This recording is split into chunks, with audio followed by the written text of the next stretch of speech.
Aldous Huxley, La philosophie éternelle, chapitre 17 de la souffrance.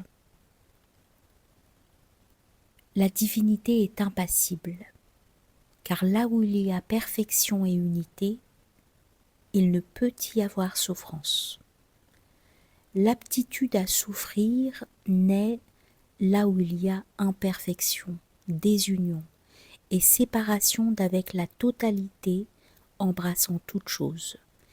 Et cette aptitude s'actualise dans la mesure où l'imperfection, la désunion et la séparation sont accompagnées d'une tendance à l'intensification de ces conditions propres aux créatures. Pour l'individu qui parvient à l'unité à l'intérieur de son propre organisme et à l'union avec le fondement divin, la souffrance prend fin. Le but de la création est le retour de tous les êtres sentants hors de l'état de séparation et de cette affolante tendance à la séparation qui a pour résultat la souffrance, par la connaissance unitive dans l'intégralité de la réalité éternelle. Nous citons les 4 nobles vérités du bouddhisme. Les éléments qui constituent l'homme produisent une aptitude à la douleur. La cause de la douleur est le désir ardent de la vie individuelle. La délivrance à l'égard du désir fait disparaître la douleur. La voie de la délivrance est l'octuple chemin. Fin de citation. La tendance à la séparation ou désir de l'existence indépendante et séparée peut se manifester à tous les niveaux de la vie, depuis le simplement cellulaire et organique, en passant par l'instinctif jusqu'au pleinement conscient. Elle peut être le désir de tout un organisme à l'égard d'une intensification de son état de séparation d'avec le milieu et le fondement divin. Ou bien elle peut être la tendance d'une partie à l'intérieur d'un organisme, à l'égard d'une intensification de sa propre vie partielle en tant que distincte de la vie de cet organisme considéré comme un tout, et partant aux dépens de celui-ci. Dans le premier cas, nous parlons d'impulsion, de passion, de désir, de volonté personnelle, de péché. Dans le second, nous décrivons ce qui se passe sous les vocables de maladie, de blessure, de désordre fonctionnel ou organique. Dans l'un et l'autre cas, le désir de séparation a pour résultat des souffrances, non seulement chez celui qui désire, mais aussi chez le milieu sentant de celui qui désire, les autres organismes du monde extérieur ou les autres organes du même organisme. D'une façon, la souffrance est entièrement individuelle, d'une autre, mortellement contagieuse. Aucune créature vivante n'est en état de ressentir par expérience la souffrance d'une autre créature. Mais le désir de séparation qui, tôt ou tard, directement ou indirectement, a pour résultat quelque forme de souffrance impartageable chez celui qui désire, a également pour résultat, directement ou indirectement, une souffrance également individuelle et impartageable chez autrui. La souffrance et le mal moral ont la même source, un désir d'intensification de l'état de séparation qui est la donnée primordiale de tout état de créature. Il sera bon d'illustrer ces généralisations de quelques exemples. Considérons d'abord les souffrances infligées par les organismes vivants à eux-mêmes et aux autres organismes vivants dans le simple processus de rester en vie. La cause de telles souffrances est le désir de l'existence séparée, s'exprimant spécifiquement sous la forme de la faim. La faim est entièrement naturelle, c'est une partie du dharma de toute créature. La souffrance qu'elle occasionne, aussi bien chez ceux qui ont faim que chez ceux qui ont satisfait leur faim, est inséparable de l'existence des créatures sentantes. L'existence des créatures sentantes a un but et un dessein qui est en fin de compte le bien suprême de chacune d'entre elles. Mais entre-temps, la souffrance des créatures demeure un fait et est une partie nécessaire de l'état de créature. Pour autant qu'il en est ainsi, la création est le commencement de la chute. La consommation de la chute se produit quand les créatures cherchent à intensifier leur état de séparation au-delà des limites prescrites par la loi de leur être. Au niveau biologique, il semble que la chute ait été consommée fort fréquemment au cours de l'histoire évolutionnelle. Toutes les espèces, sauf humaines, ont choisi le succès immédiat, à courte portée, au moyen de la spécialisation. Mais la spécialisation aboutit toujours à des impasses. C'est seulement en restant précairement généralisé qu'un organisme peut s'avancer vers cette intelligence rationnelle qui compense pour lui le fait de n'avoir pas un corps et des instincts parfaitement adaptés à un genre particulier de vie dans un genre particulier de milieu. L'intelligence rationnelle rend possible au succès sans précédent dans le monde, d'une part, et de l'autre, une avance ultérieure vers la spiritualité et un retour par la connaissance unitive au fondement divin.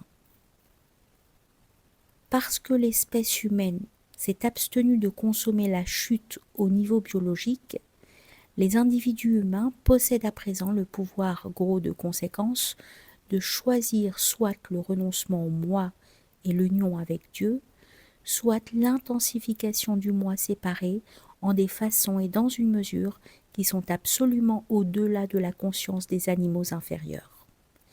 Leur aptitude au bien est infinie, puisqu'ils peuvent, s'ils le désirent, faire place en eux à la réalité divine.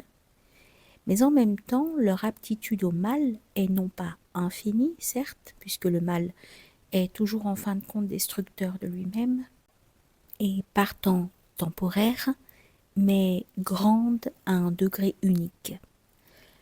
L'enfer, c'est la séparation totale d'avec Dieu, et le diable, c'est la volonté de cette séparation. Les êtres humains, étant rationnels et libres, sont capables d'être diaboliques. C'est là un exploit que nul animal ne peut reproduire, car aucun animal n'est assez adroit, assez persistant en son dessein, assez volontaire ou assez moral pour être un diable.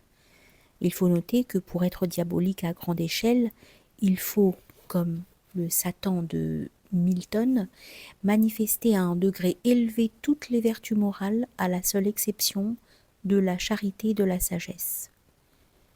L'aptitude de l'homme à désirer plus violemment qu'aucun animal l'intensification de son état de séparation a pour résultat non seulement le mal moral et les souffrances qu'inflige le mal moral, d'une façon ou d'une autre, aux victimes et aux auteurs du mal, mais aussi certains dérangements caractéristiquement humains du corps.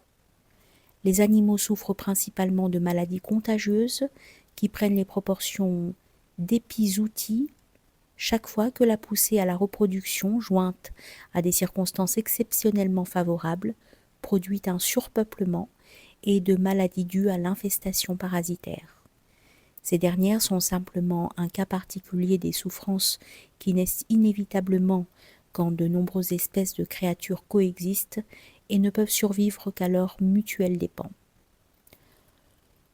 L'homme civilisé a à peu près réussi à se protéger contre ces fléaux, mais il a suscité à leur place un déploiement formidable de maladies de dégénérescence qui ne sont guère connues chez les animaux inférieurs.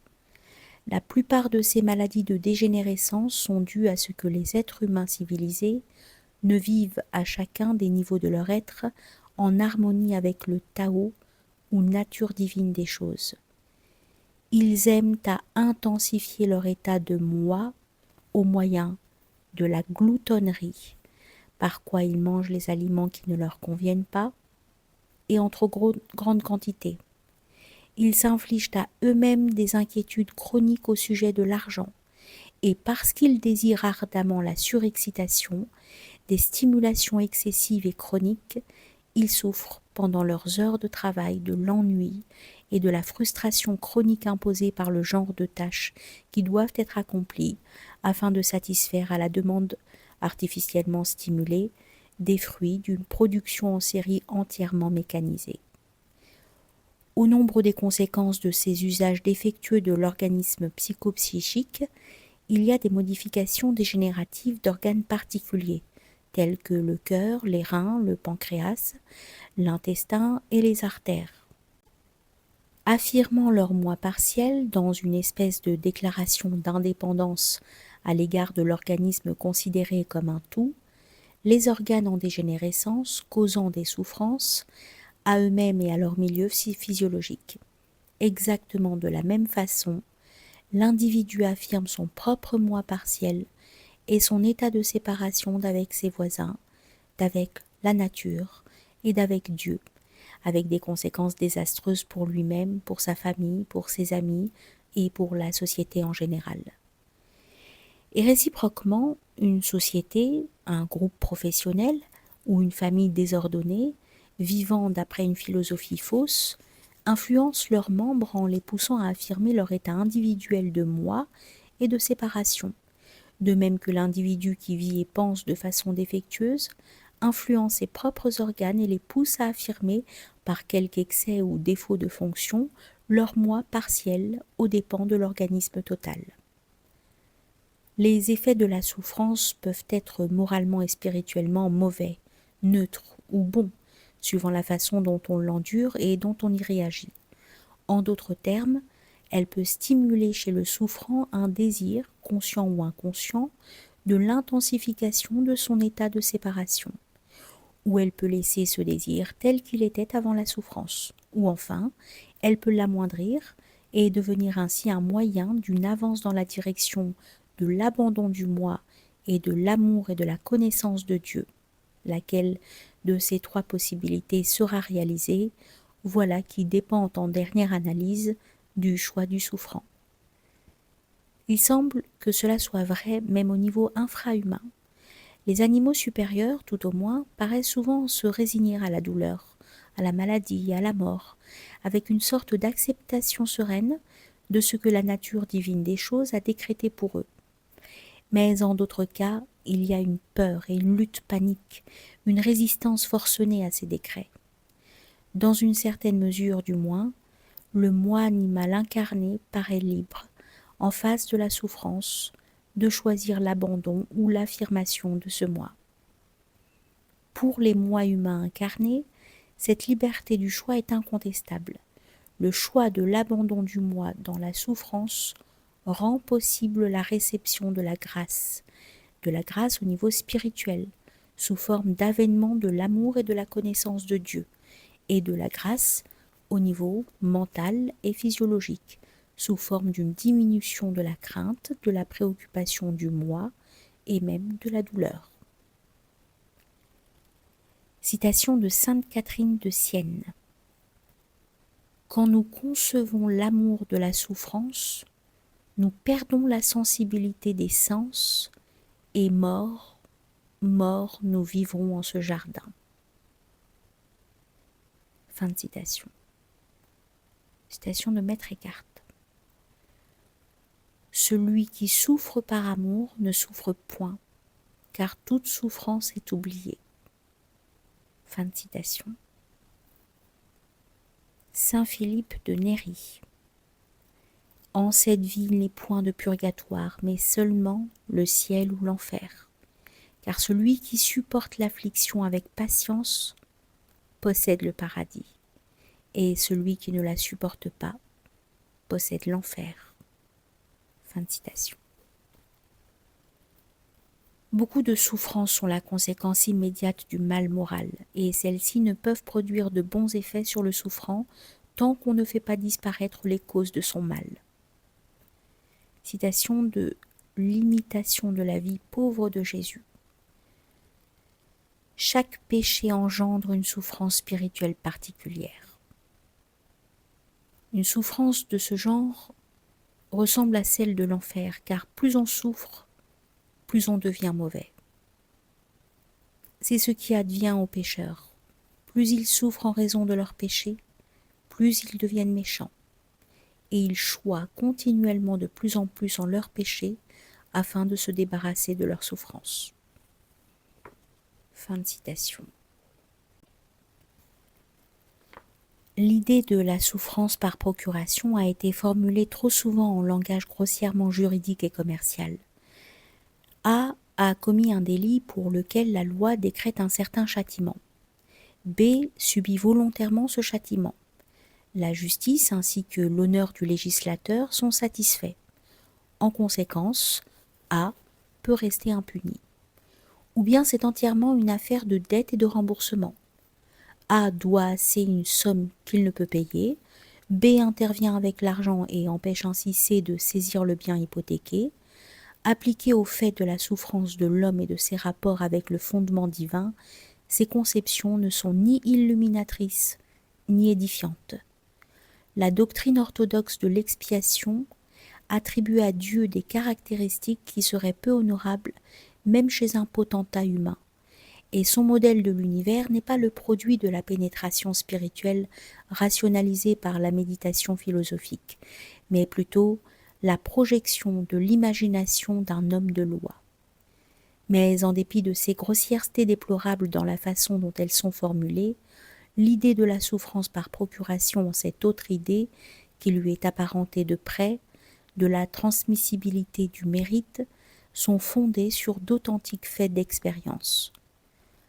La personne dépouillée de son moi et pleine de Dieu peut agir, et agit effectivement comme un canal à travers lequel la grâce est susceptible de passer dans l'être malheureux qui s'est rendu imperméable au divin par le désir habituel d'intensification de son propre état de séparation et du moi.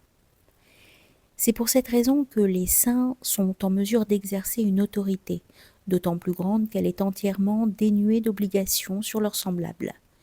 Ils transmettent du mérite à ceux qui en ont besoin. Mais ce qui convertit les victimes de l'obstination et les met sur le chemin de la libération, ce n'est pas le mérite de l'individu en odeur de sainteté, mérite qui consiste en ce qu'il s'est rendu capable de la réalité éternelle, de même qu'un tuyau, du fait qu'on le nettoie, est rendu capable de recevoir de l'eau. C'est plutôt la charge qu'il porte, la réalité éternelle dont il est devenu le conduit. Et de même, dans la souffrance par procuration, ce n'est pas la douleur effectivement éprouvée par le saint qui est rédemptrice. Car croire que Dieu est courroucé devant le péché et que sa colère ne peut être apaisée, si ce n'est par l'offrande d'une certaine somme de souffrance, c'est blasphème contre la nature divine. Non, ce qui sauve, c'est le don provenant d'au-delà de l'ordre temporel, apporté à ceux qui sont emprisonnés dans leur personnalité, par ces personnes dépouillées de leur moi et pleines de Dieu, qui ont été prêtes à accepter la souffrance afin de secourir leurs semblables.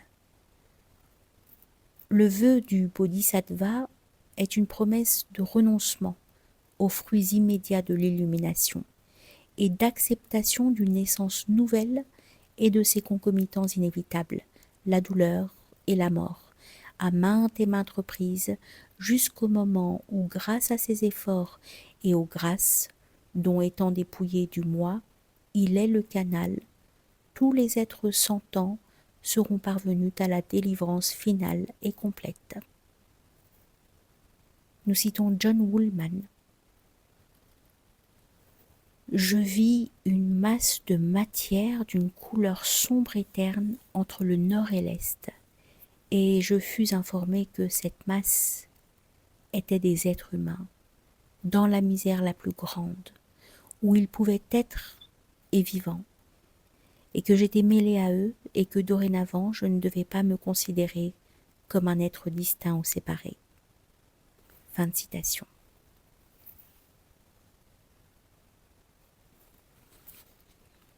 Pourquoi faut-il que les justes et les innocents subissent des souffrances imméritées ? Pour quiconque conçoit les individus humains comme Hume considérait les événements et les choses comme étant détachés et séparés, cette question n'est susceptible d'aucune réponse acceptable. Mais en fait, les individus humains ne sont pas détachés et séparés. Et la seule raison pour laquelle nous croyons qu'ils le sont, c'est notre propre intérêt personnel mal interprété. Nous voulons faire ce que bon nous semble, que diantre. non payer du bon temps et n'avoir pas de responsabilité. En conséquence, nous trouvons commode de nous laisser duper par les insuffisances du langage et de croire, pas toujours mais simplement quand cela nous convient, que les choses, les personnes et les événements sont aussi complètement distincts et séparés les uns des autres que les mots au moyen desquels nous y pensons. La vérité, bien entendu, c'est que nous sommes tous organiquement rattachés à Dieu, à la nature et à nos semblables. Si chaque être, dans un rapport convenable avec son milieu divin, naturel et social, il n'y aurait que les souffrances que la création rend inévitables. Mais en fait, la plupart des êtres humains sont chroniquement dans un rapport défectueux avec Dieu, la nature et quelques-uns au moins de leurs semblables. Les résultats de ces rapports défectueux sont manifestes au niveau social sous la forme de guerres, de révolutions, d'exploitation et de désordre. Au niveau naturel sous forme de gaspillage et d'épuisement de ressources irremplaçables. Au niveau biologique sous forme de maladies de dégénérescence ou de détérioration de souches raciales.